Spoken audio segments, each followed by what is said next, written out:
اوس ویل کېږي د پاکستان دولت هغوی اعلان کړی دی چې د اختر په 10مه ورځ باندې موږ به د افغان کډوال وباسو. السلام علیکم ورحمت الله وبرکاتو. نن په تورخم کې ولاړ یم د عمري کم چې کوم د افغان راستنه شو کډوالو دپاره جوړ شوی دی.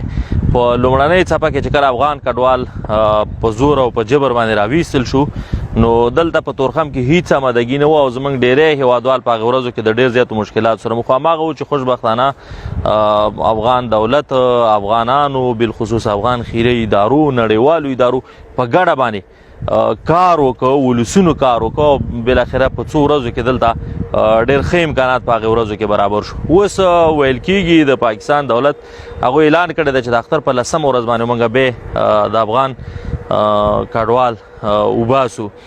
نو دلته الحمدلله ډېره ښه آمدګي نیول شوې ده. دولت خیریه موسسو هر راز آمدګي دلته نیول شوې ده. تاسو ګوره ګیر چاپېره خیمې لګېدلې دي، تشنابونه دي، د اوبو څاګانې دي، دلته مسجدونه جوړ شوي دي، یو څه کورونو باندې کار روان دی چې دا جوړ شوي دي.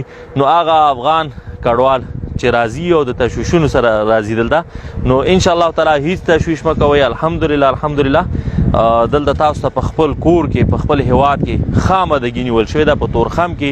او دلته چې زموږ د مشرانو سره خبرې وشوې د تورخم نه تر کوره پورې به تاسو په موټرو کې رسول کېږي او دلته سهولتونه شته دی، کلینیک شته دی، هر څه شته دی. دا اوس مې دلته پوښتنه وکړه د یو څو کډوالو کورنیو سره زموږ شوم چې د روژې په میاشت کې راغلي دي او په همدې کمپ کې پراته دي. په منظم ډول باندې ورته ډوډۍ ورکول شوې ده، په منظم ډول باندې د صحت غم یې خوړل شوی دی. هر څه انشاءالله تعالی دا ځل ډېر آمده دي او ډېر ښه منظم دي. او انشاءالله تعالی ټول افغانان ستاسو د هرکلي دپاره ستاسو د ښه اخلاص دپاره په یو خط ولاړ دي. انشاءالله تعالی تاسو سره په هرې ستونزه کې ولاړ دي او دلته به تاسو ته په خپلو کورونو کې هم ځایونه درکوي او دلته به راځي او ستاسو خدمت ته به ولاړ یو. نو راځئ دا مو خپل وطن دی، ډاډه راشئ.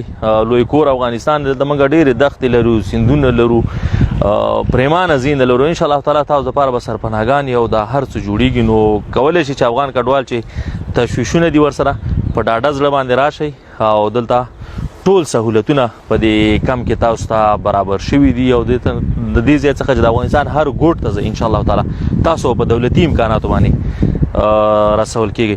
نو زما دا غږ په خیبر پښتونخوا کې او یا د پاکستان په نورو سیمو کې چې هلته کوم زموږ افغان وروڼه دي او د خیره سره د راتګ پلان لري نو تشویش مه کوئ او زما دا غږ ورته ورسوئ. انشاءالله تعالی موږ ستاسو په خدمت کې او ستاسو تر څنګ به ولاړ یو، ډاډ درته درکوو.